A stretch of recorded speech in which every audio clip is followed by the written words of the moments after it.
anyiti itemi ruhonge-inĩ rwa ũkinyanĩria na arĩa maumĩte mabũrũri-inĩ matiganĩte nĩ mareganĩte na mendekithia o mothe ma thirikari kũnyita itemi harĩ kũrũgamĩrĩra nyũmba cia mohoro na kĩgĩna kuona nĩ ũgũcambicũra wĩyathi wa nyũmba cia mohoro. Traditional journalism revenue models continue to weaken as global technology platforms dominate digital advertising markets.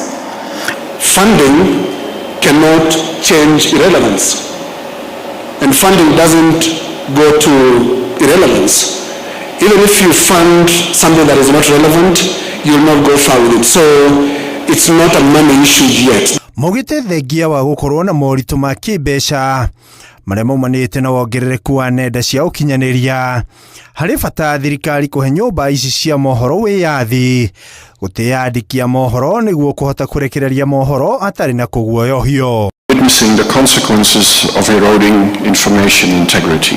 Disinformation campaigns are used to influence elections, to undermine trust in public institutions, and to increase tensions within societies. Marĩ gĩikaro-inĩ kĩa Pan African Media Summit gũkũ mũciĩ wa Nairobi nĩ mahinyĩrĩirie bata wa kũrekereria mohoro makinyanĩrie ikĩro marĩa mathuthurĩtio na kinyi kuona nĩ gũkoretwo na ndeto nyingĩ cia maheni iria iratambio nenda-inĩ cia ũkinyanĩria.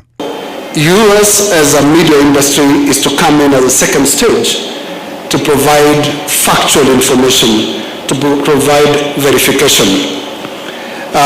In a recent study by the Media Council of Kenya, it was indicated that a majority of Kenyan consumers now consume news through the social media, not through the traditional means. Television is second and radio is third.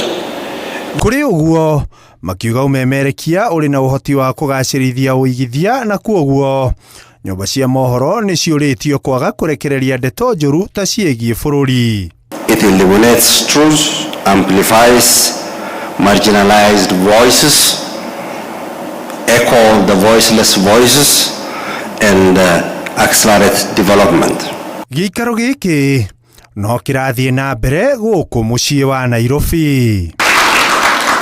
Handũ-inĩ ha Inooro TV, rĩtwa rĩakwa nĩ Ikua wa Boshi.